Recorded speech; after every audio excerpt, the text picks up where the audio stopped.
This is the first breakdown that we've done in some time, and it feels very timely with the June live events just ending, and now we're about a week away from back to back AAU July live events.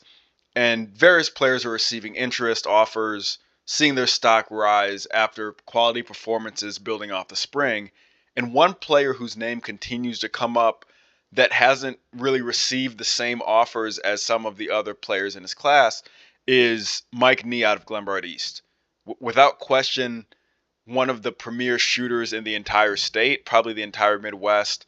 Shot close to 50% from three in the spring on the Adidas circuit, which is considered one of the top, two or three circuits in the entire country for a breakaway team who was 7-1, and he averaged nearly 20 points a game. So, your natural thought would be, all right, that's probably enough to at least get some looks, right? Now, to my knowledge, the only offer that Mike has at this point is from Lewis, and I kind of want to go into detail on his game because it's very easy for a player who shoots it as well as he does to put up a bunch of clips of him finding space to make threes, how quick he gets a shot off, and just really do an offensively focused analysis on his game. But to me, I believe he has a chance to be a Division One guard. I understand why Division One college coaches may be hesitant to pull the trigger.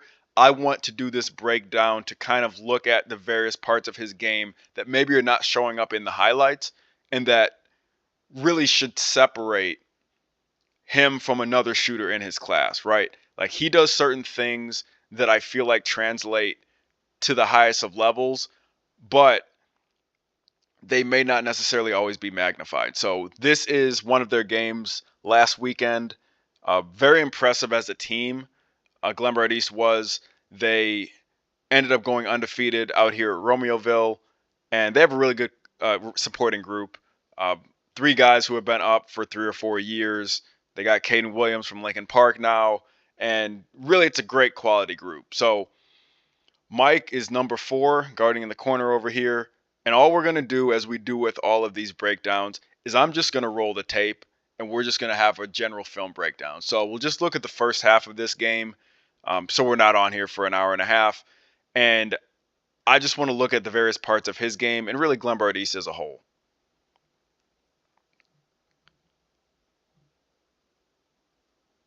So decent closeout there.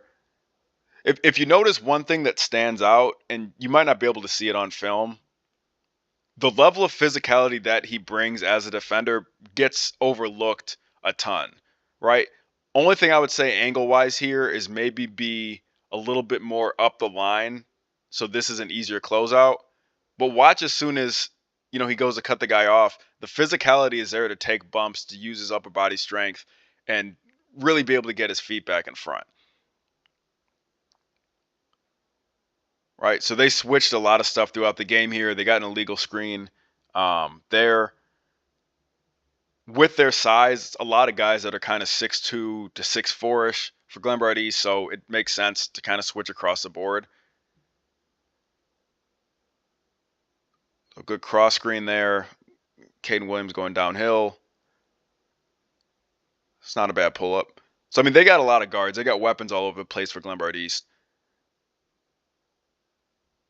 So again, if I'm a Division One coach and I'm an assistant in particular, because generally the way that a lot of this works is assistant coaches will watch, they'll give their report to, their head coaches and say, hey, I think this kid can do this and that. And defensively, because Mike is, really 6'2", 6'3", not the tallest of guards, he's also not a freak athlete. So he's not going to be, jumping out of the gym, necessarily beating a bunch of guys in straight lines. It may be easy for a Division One coach to say, hey, I'm not really sure about how his defense translates to the next level. We're going to see that throughout this breakdown, and this is only for a half of basketball. But what can't be taken for granted is how physical and how active he is on the defensive end. So, going with the cross screen, run a lot of different chin actions to get some of these guys getting into the paint. You've already seen they've gotten a couple solid pull-ups in the middle of the lane. It's good ball pressure from Caden. Again, that's a big addition for them. That allows Mike to play a little bit more off the ball in space. It's not a bad contest. So this is one of those situations, and again, every time we do these, I know I end up nitpicking everything, but when you look at here,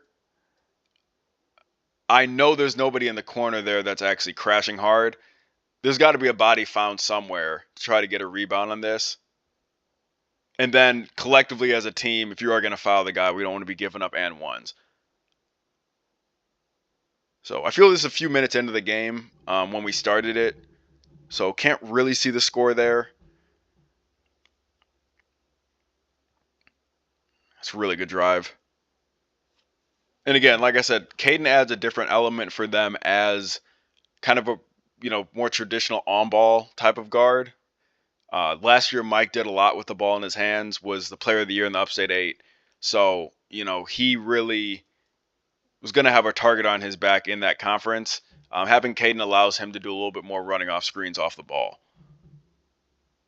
So again, defensively, I need to know if you can get through screens. If you're going to be guarding the 1-2 spot, I need to know if you can stay in front of the basketball in isolation situations. It also helps if I know that you can rebound. I think Mike does all those things at a pretty good level right now.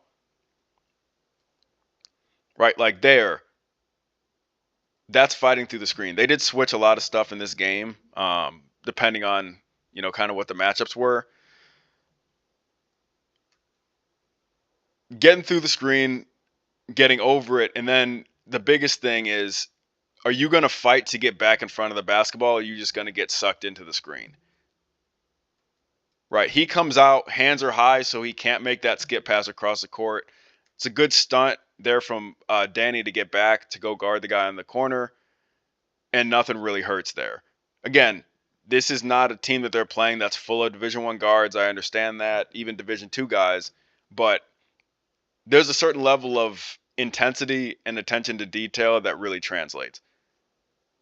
All right, so now they got some numbers in transition. Again, a lot of space because they got so many shooters on this team.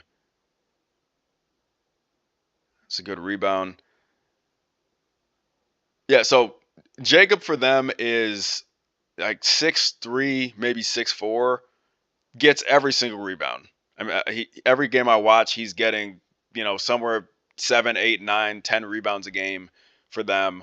Not even that big height-wise, but just relentless motor. So, I mean, that's not surprising that he's coming up with that loose ball. He plays a 5 a lot for them, and they're able to do a lot of different things defensively because he can move fairly well.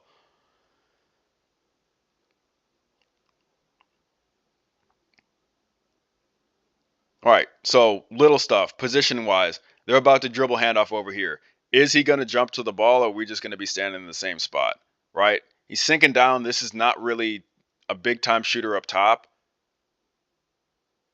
That's good hands again. Throughout this game, Plainfield did take a few too many, dribbles too deep. It's a good kick out. Again, missed shot there. And again, to this point, right, in these couple minutes, you haven't seen Mike take a shot yet. He has not really even had to get downhill. They didn't even run a set for him yet.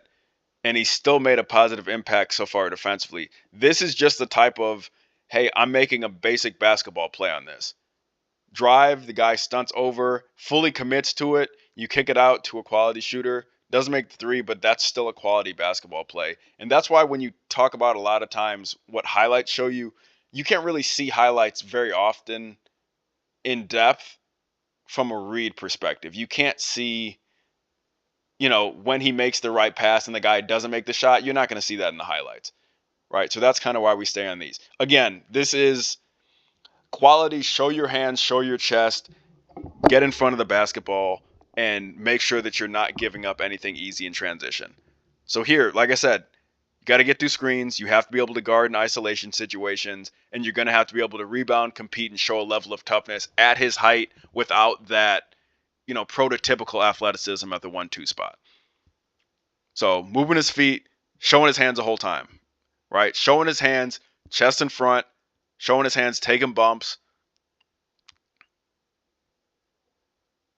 Guy's not even a threat at that point, right? It's that type of defense that is going to be able to translate. So now Plainfield's trying to get into something.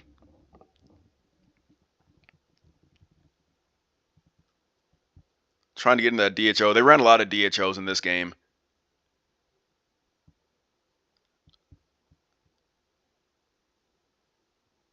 That's pretty good defense there. All right, so now transition.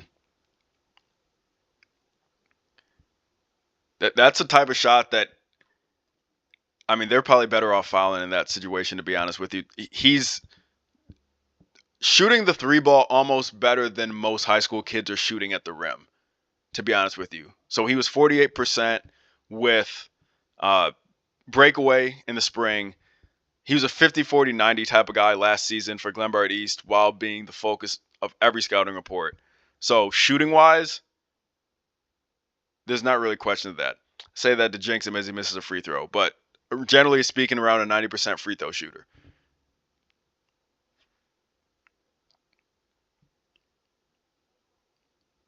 Again, they got a lot of guards, like I said, in that 6'1", 6'2", 6'3" foot range. Like, they got a lot of kids with just strong physical frames. Like, Danny Snyder is a physical kid. Mike Nee, physical kid. Kane Williams can guard ones or twos. They don't really give up a lot of easy stuff at the rim typically. It's good rotations. Still can't get anything. We need that shot clock to come. Any day now would be great for Illinois basketball. But again, they're just staying solid as a group right now. I don't see guys gambling. I don't see anybody trying to get a steal. Just playing solid, in your gaps, helping each other out. It's a good defensive possession. Okay, that's a good move. Yeah, he just gets downhill. Caden Williams gets downhill with a level of composure and confidence that you really like to see out of the point guard spot.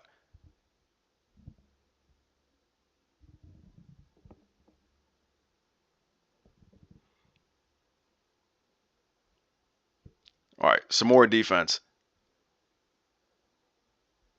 Same thing. Plainfield, at least for this first half, was not really able to get anything easy. Again, Danny with good defense on the ball again. Good hands. Just a lot of guys that really are disciplined defensively.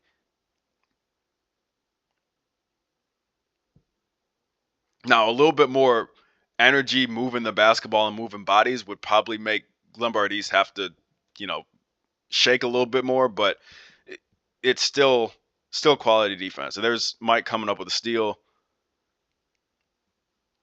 And just from, this is a breakdown mainly on Glenbard East and Mike Nee, but just from a pace standpoint, maybe for kids watching this, if you notice there's not any really backside movement, and then when the ball's getting passed around, there's no sense of urgency. So now, if you're going against a team that has physical active guys, I mean, this is going to be an easy steal because there's no sprint into this screen, no slip. And then Mike, this is just good hands, right? Getting lazy with the basketball, he's just going to take it. More transition stuff.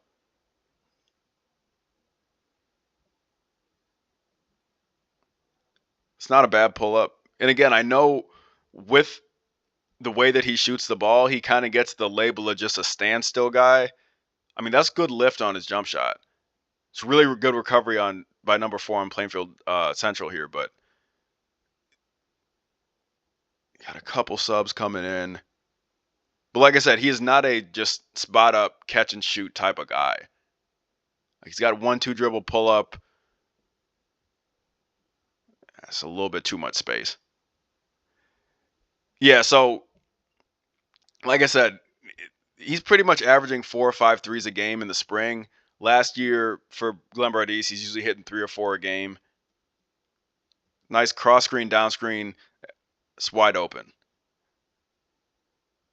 Right? And you can say whatever you want about hey, once he gets longer, more athletic guys on him, he's not going to make as many threes. He gets a shot off quickly. He gets his feet set. And at a certain point, 50% from three on a high volume is 50% from three. And I don't know that many guys in the country at any level that are shooting that well from three. More transition. It's a good kick ahead. Danny Snyder's another four-year guy, really good shooter from the outside. Again, just keeping it simple. That's a good pass. It's a pretty good run right now for Glenbard East. In Plainfield Central right now, they've gotten to the rim a few times, but it's stalled out. And a large part of it stalling out is every time that they're trying to take guys in one-on-one situations, they're getting stood up by the backcourt guys on Glenbard East.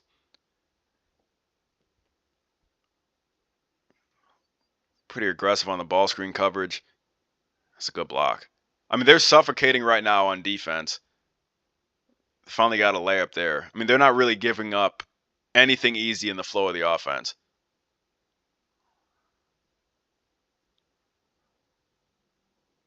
So just watch the general movement. That's another good pass. Yeah, Caden Williams is going to be creating. I wouldn't be surprised if he averaged 5 or 6 assists this year, just because he's throwing to two high-level shooters, and Danny and Mike, and I mean his ability to get to the rim and then dump it off is really high level. There you see good on-ball defense as well. So this is, again, I know this is a focus on Mike.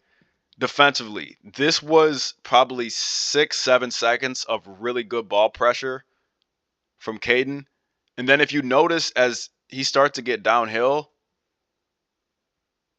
you gotta finish the play defensively and stay engaged after you made him work that much. You're going to make him work that much one more time of cutting that guy off, and it's probably going to be a turnover, or you're going to get him to the point where he's not really going to look to attack anymore. That's a good kick. That's way too much space for a good shooter. But again, dribble handoff here. Just a sound, simple basketball decision. Two guys are on the ball. The number of times, even at Romeoville last weekend, that I saw guys trying to split this gap and score 1-on-3 across the tournament, right? For different teams, for different kids. The value in 2025 of guys that just make the simple basketball decision has gone up astronomically compared to even what it was in, say, 2020, 2019. Just a simple basketball decision. You kick it out to a very good shooter in Danny Snyder, and then you put yourself in a position to where you're getting a great shot. If he went 1-on-3, he might have been able to get to the foul line, but that is a great shot versus what might have been a 5 out of 10. He got a 9 out of 10 with that kick out. It's a good job jumping the passing lanes there. Again, everybody's in a gap, right? It's not fully, blocks and elbows, but it's pretty close right now with this defense.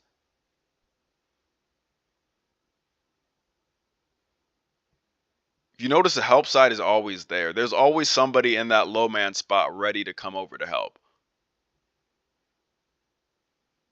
So this is one I'd like to see hip to hip, use your physicality, ride that guy over the screen. I know it's tough because he ended up getting caught in that initial one. But like at this position, right, you can kind of anticipate, hey, I'm about to get another screen here. Is he shooting off the run here? Probably not. But just seeing the ability to get up to his hip before he makes a decision to go over or under is something I'd like to see on that. Especially with how physical he is. He probably could have gotten to the point where he rode him all the way out closer to half court here. Again, not really a threat off the catch there, so it doesn't affect anything. But just a little thing defensively to continue to improve on there. And obviously, if he's guarding a shooter, he probably would have been hip to hip on that. All right, so send him to the free throw line. Go a little bit past these free throws. This point, it looks to be about a 10-point lead or so for Glenbard East.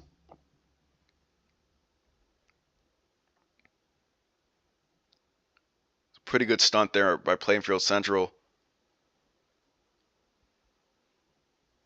Yeah, so he missed that, but they're just getting wide open threes all over the place.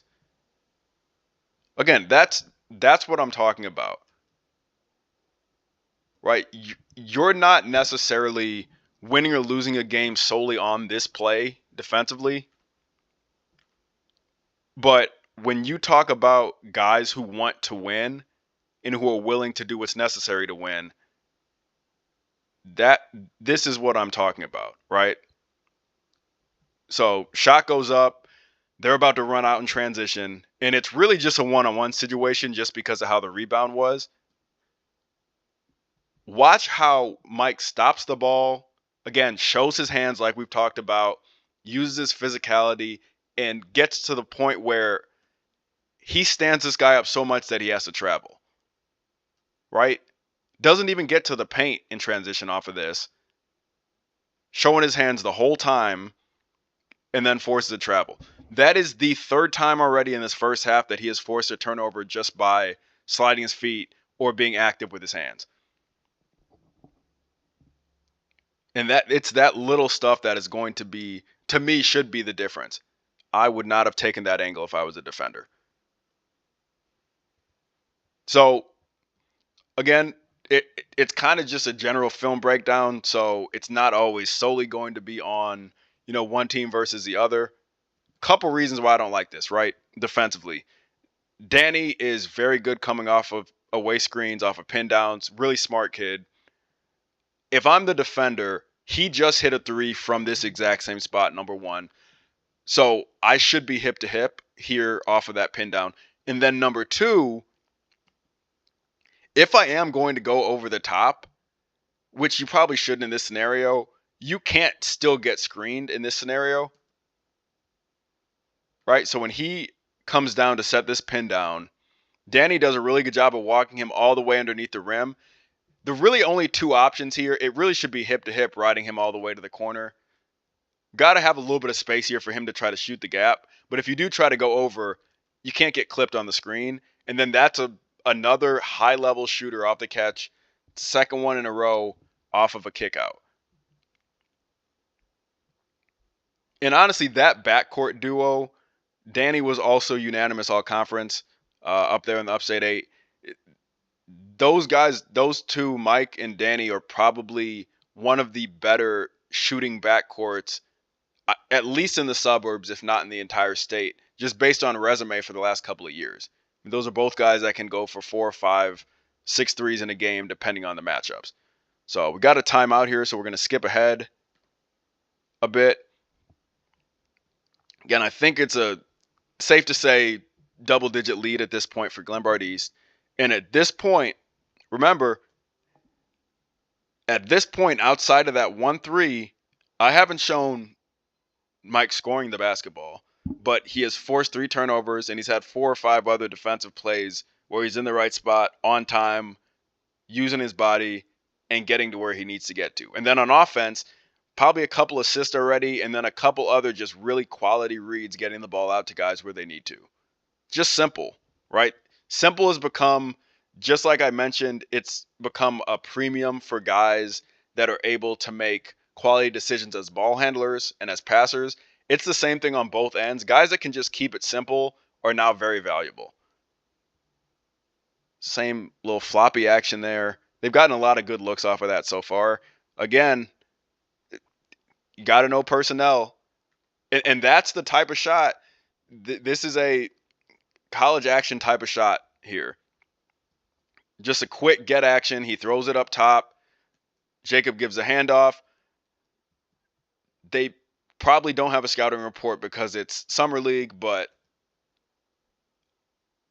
I mean, his shots don't really usually hit much else other than that. That one clipped the back of the rim. But I like the pace. I like how he set it up. And then every single time he shoots, he has the same balance. He has the same follow through. He has the same rhythm and flow every single time. And that's what a great shooter is. It's repeatable mechanics. and is being able to adjust on the move, whether it's a pin down, whether it's a flare, doesn't matter. It's the same release. So we got about 5 or so minutes left, I think it looks like in this half. Again,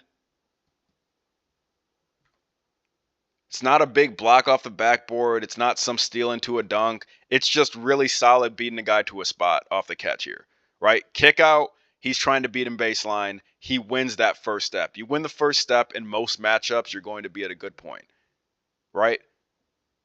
Tries to go baseline.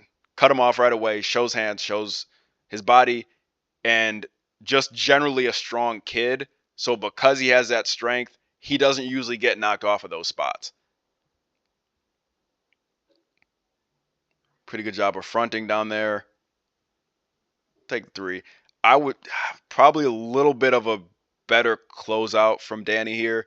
Like, you see that split second where he drops his hand? Like, you kind of give him vision, right, to hit this. Keep the hand up every time, because he's athletic enough. He can stay in front if he tries to beat him off the bounce. A little bit late trying to get that hand up in the face. Now, granted, they haven't really hit a ton of threes yet, but still. All right, so a little step up out of a pistol action. It's not a bad drive.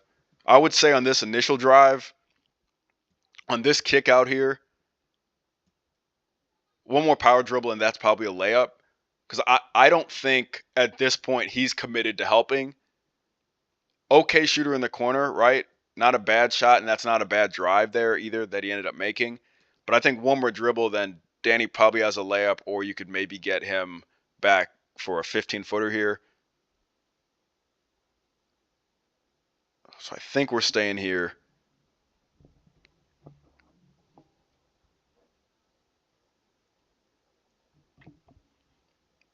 All right, so if you recall, and this is always, from a defensive standpoint, right? Mike just got a 3 the last baseline out of bounds off of little cross screen down screen. So we'll see if they run the same thing, and we'll see if it gets guarded any differently.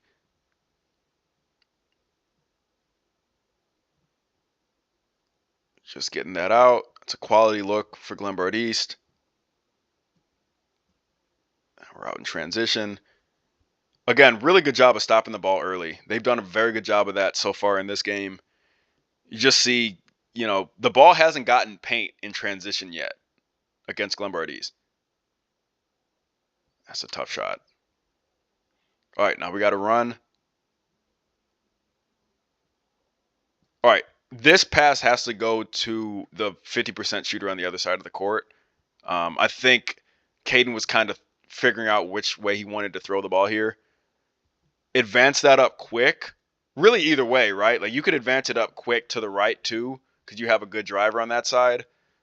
Or kick it early to Mike. He's very good in those transition kind of, step in, dribbling threes. They still get the ball, so no worry off of that. Love the fight on the glass. Like I said, if he ends up averaging 8 or 9, I think they ended up calling a foul there.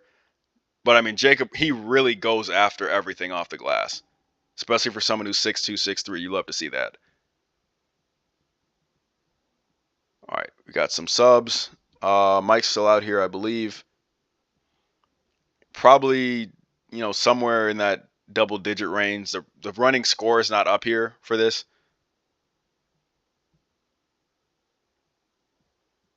All right, so that one decided to shade underneath.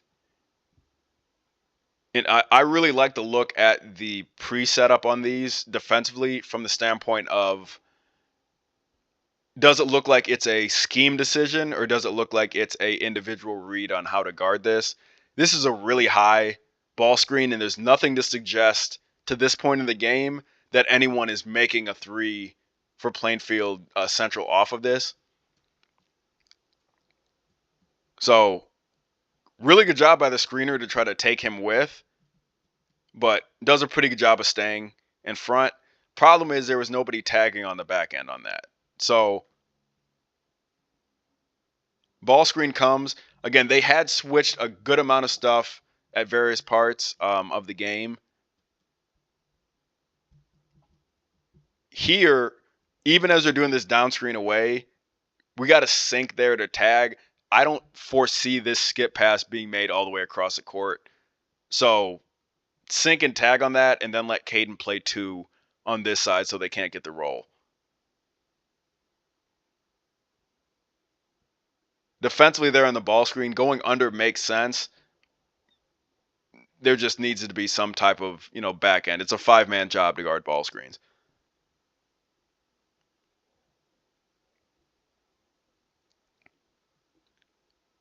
All right, so middle catch on that. Looks like we're going to get jump or foul on that. I believe he called a jump ball. All right, so most of their baseline out of bounds plays in general, right? Not just this game. A lot of them end up being down screen, some type of action to get Mike a 3. I think he missed setting that down screen. So that was the same play they ran the first time. I think here we just didn't get a finish to the play, right? So exact same play, they just ran it on the opposite side. It's just cross screen, down screen, right? Caden's going through. We got to get a finish here. Still going to get the ball, but I mean that ideally should be a 3 opportunity at least off of that. They still get a decent look for a quality shooter.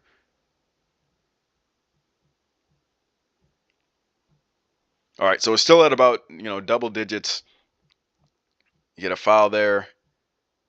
Not much, personally, defensively, that I saw. So I think at this point, Danny subbed in for Mike, I believe. So we'll see in a second.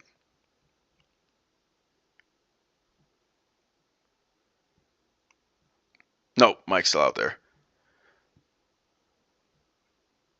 That's a good contest. Pretty tough shot. We got to get a box out, though. So as much as Mike is a very good rebounder because he is the type, a kid to average, I think last year he probably averaged 4 or 5 a game, rebound-wise. So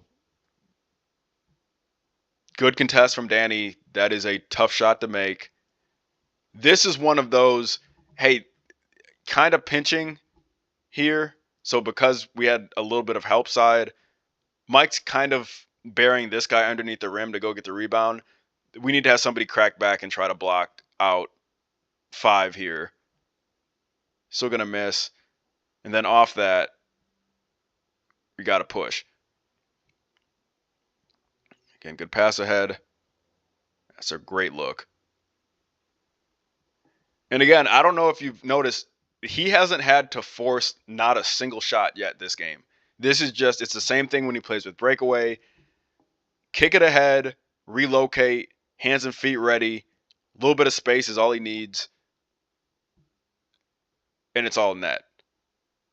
Right? It's simple basketball. It's efficient basketball. But that's why I say I'm surprised there's not more, even more Division twos, but particularly some of those Division One programs reaching out and trying to figure out, how can we work with this? Now here, again, we've talked a lot about, I want to see how he looks in ball screen coverages, particularly when he's guarding on the ball. Is that a switch or is it not a switch? I think this is a scenario where I can't tell. I don't have the audio on right now. And even if I did, I don't know if I would be able to hear it. But if the thought process is high ball screen, go under because to this point 5 hadn't hit a 3, I'm good with that. Right now, the ball screen defender is not in a point to where I would think that would be the strategy, right? I think it's very hard to be essentially in drop and then also go underneath the screen unless this is just an absolute non-shooter. So he actually ends up getting a decent contest on that, but just from a general ball screen defense perspective, ball screen's coming up. Personally, I'm a proponent of if it gets within kind of the volleyball line area and you can push up on the ball handler to dictate where they go, do that. Again, to this point, he hadn't made a 3. What I don't want is to get screened, right? So 2 times in a row, this big has done a very good job of basically getting off of his screen to go try to take Mike with him. And Mike does a good job of fighting through it. So this is still going to be a decent contest, right? The reason why I say it's got to be a little bit better is because I'm looking at him as a player who potentially could play Division I basketball. It's going to be a guy who's quicker, probably a better shooter, probably taller, and can probably get off the shot faster than that. So getting in the habit of, if that big is, instead of being a 6'5" big, 6'6" big, now it's a 6'10" big that weighs 30 pounds more, can you still fight through that screen? I think he can because of the want to, but just being able to, play on those margins. It's not a bad look. Good crashing. All right. We got one-on-one in transition again. It's just the big. It's just who's done a really good job in transition so far in terms of handling it against Mike one-on-one. All right, so they did get a paint touch there. But again, you notice how not one time have they gotten a turnover, defensive rebound, and it's just a bust out for a layup. Like he's at least, because Mike sprints back and stops the guy, at least makes him change direction, you got reinforcement coming, right? So now this is very off rhythm. And he's got to kick it out. Because there was effort getting back and stopping the basketball. All right, I think we got a couple minutes left in this half. That is a tough shot. If I'm Glenbard East, I'm probably living with that particular shot. That's a, step back from the free throw line. More floppy there. I think we didn't really get anything on that back screen. That's a good drive. I love the movement within the offense. I mean, they've done a pretty good job so far attacking to get to open threes, but this is a great example of, you're basically wheeling everybody out. So Danny gets the pin down. Norm's coming through to the corner. Back screen there. Back screen wasn't open, right? Gets taken out. But now watch how wide open, because Mike clears out, this whole side is wide open. It's just one-on-one. He just has to attack hard left. And the help's a little bit late, and then he gets an and one. Got to appreciate movement off the ball. That's how those type of openings occur.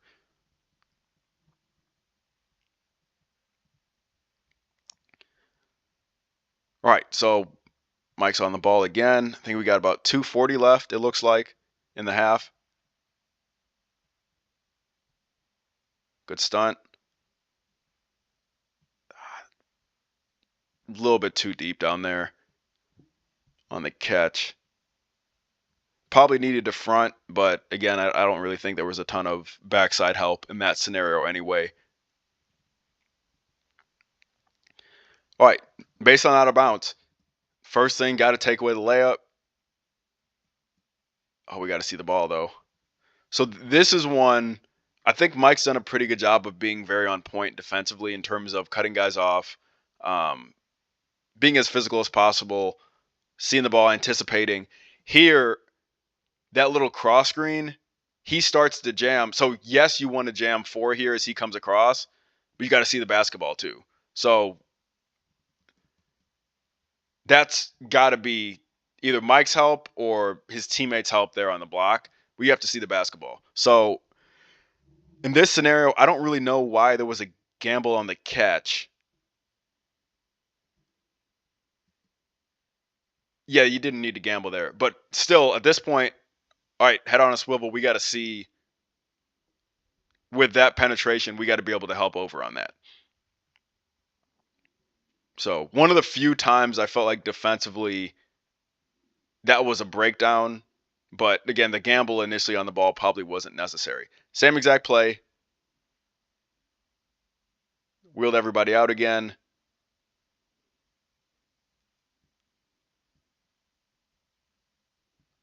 It's not a bad look. So here's what I would have liked to see from a spacing perspective it seemed like there was almost too many bodies on this right side anyway. Go from the wing to the corner. He can maybe, especially because Danny's left-handed, I bet he can probably make that skip to the corner. That's a wide open three. Here, if you notice, he's going to try to dump it off here. The dump off is going to get deflected, but even if he wanted to throw it to the best shooter they have, he's going to have to throw it through three guys or two guys here to get the ball out to Mike. So like maybe a drift to the corner would be able to turn that turnover into a wide open three. And at this point, he's 3 or 4 on those.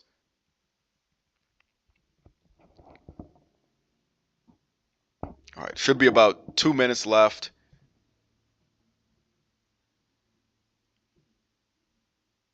So looks like they're getting into, I believe, chin stuff right now.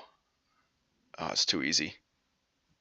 Yeah, straight line is, and this is just the coach in me, can't do straight line drives. So, yes, it looked like they called chin. Mike can maybe be a little bit more in this gap to stunt at the ball, right? I know 5 had been at this point one of the more aggressive guys on the team, but can't get a straight line. So we got to help outside the paint here. Then we got to slide down. Can't give up a straight line, though. I know we've kind of played through a bump, which is a good take there from the Plainfield Central guard. But, I mean, no passes into the possession. Layup is not really ideal. So notice with Caden out, Mike's at the 1. My projection for him is that if he goes to the Division I level, he'll be more of a 2 than a 1. Can play the 1 a little bit, but because of the way he shoots the basketball, I see him more as a floor spacing 2. Might be able to guard both depending on the matchup, but definitely has, the ability of playing 1, and that's what he played pretty much all season last year. So again, basic basketball. Ball screen, 2 on the ball, kick it out. This is a really good driving kick. Good decision, hands and feet ready. Like I said, simplicity works. And when it comes to position 2, as it relates to Mike, I think part of the hesitation from a few Division I schools right now is probably the question on, well, if he is a 2 and he's only 6'2", 6'3", do we want to have an undersized 2 guard, right? I know everyone would love to have a 6'6", 6'7" wing that can shoot and has a 40-inch vertical. And unfortunately, a lot of those guys are going to the NBA. So there's not that many, particularly at the low major level. All of that to say, finding guys that can really shoot the basketball and actually know how to play and produce and do all these other things is not easy to find, right? And even for some Division II programs, you have to start looking at, yes, production's production. Again, good hands here. I think they get a foul here. Production is production, right?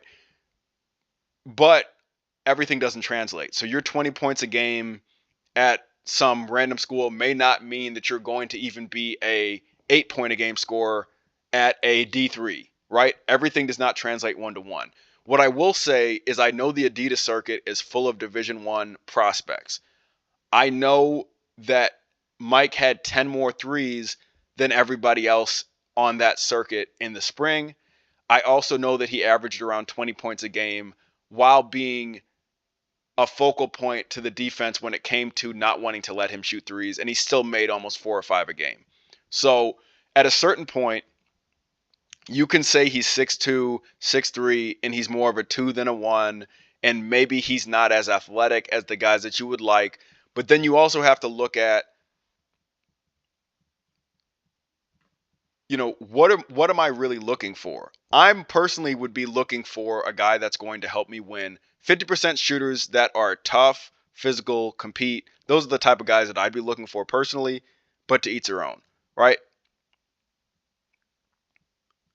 Okay, we get a walk here. I still feel like on these baseline out of bounces, right? Mike is really looking to jam on this cut, but they just ran the same play. Much better job on the ball, not gambling. But I still got to have my head on a swivel. I need to be able to see, all right, he's beat now. He does end up walking because he recovers, but he's beat. We got to see the basketball on that. And they do get to travel because Jacob, I would say, there did a really nice job of recovering after he tried to beat him baseline. But just a general, generally on defense, as this movement off the ball, always know who the low man is, always know where the rotations need to be. That's a tough crossover. And again, I know he's a quote unquote, and I say this with the biggest of air quotes, spot up shooter. If you watch the games, particularly if you watch Glenbard East games last year, you even saw them in June, he creates shots like this pretty regularly, right? Maybe not a give him the ball and just let him ISO type of player, but I mean, he has enough handle and wiggle to where if guys try to run him off the line or if he needs to get a little bit of space with step backs, very equipped to do that, and he's got good lift on his jump shot. All right, should be about a minute and a half left. I think that might be the end of the half.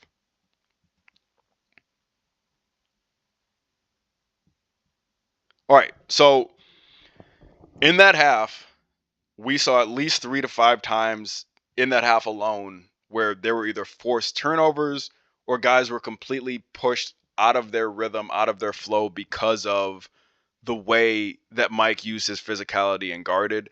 And we didn't talk about this too much, but I am under the impression that his ability to shine as a football player and as a quarterback should actually be helping his stock right now, because the level of processing you need to do that, especially as a multi-year starter, is pretty high compared to what even like an average high school basketball player would have to do. So to me, that should be a extra appeal, and it does show on the court with quick decisions, understanding that I don't need to let the ball die in my hands. He keeps it moving, it never sticks, and I think that's going to help him as well. But just in general, right, as it relates to where I think Mike is able to play, if I'm a low major school, if I am even some of the Ivy League programs, I would have a very hard time not offering a kid who is already physically ready to play in college, who competes on both ends of the court, who knows how to move, and obviously the biggest, positive here, shoots anywhere from 45 to 50% from three. And just from a comparison standpoint, right?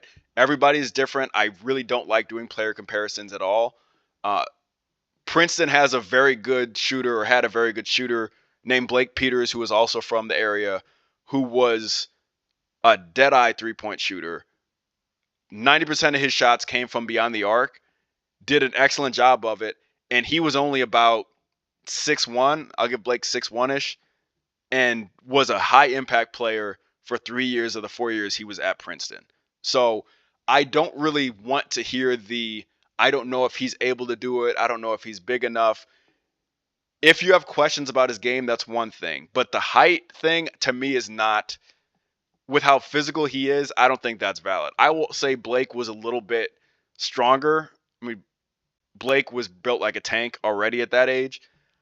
But Mike has to be a solid 185 and looks like he's going to continue to get stronger. So when you're looking at what am I looking for in a floor spacer, other than height, to be honest with you, that is the only thing that I feel like is a legitimate reason, and I don't even feel like that's legitimate. So I guess my only message to coaches who are unsure, and I understand the hesitation, right? It is not one of those, how could you not offer him? How are you not looking at him?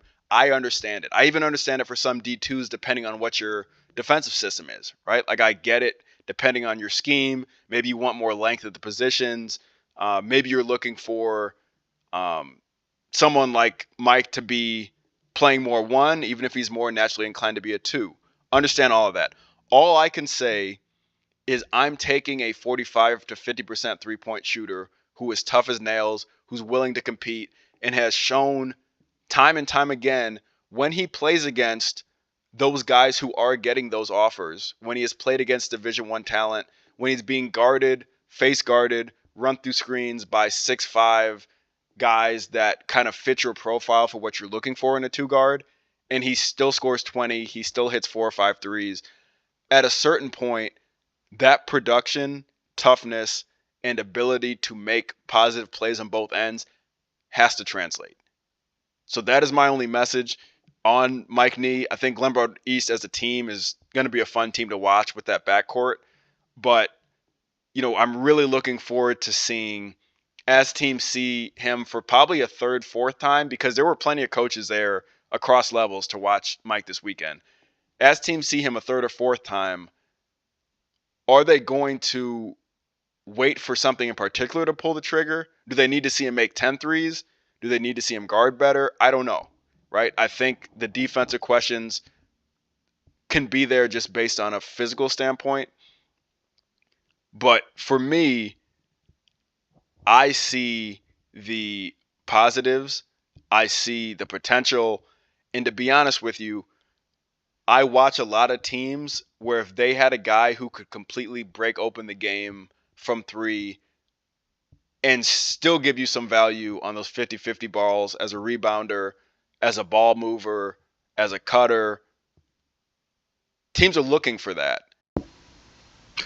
Those college coaches who are on the fringe, don't overthink it, because what might end up happening is if he ends up going to one of these D2s, and I think a lot of the D2s would be great fits. If he goes to one of those D2s in 12 months, you're probably going to be having a coaching discussion with your staff, trying to figure out why you didn't go after him and why a kid that's shooting 50% is your main target in the portal. So don't overthink it.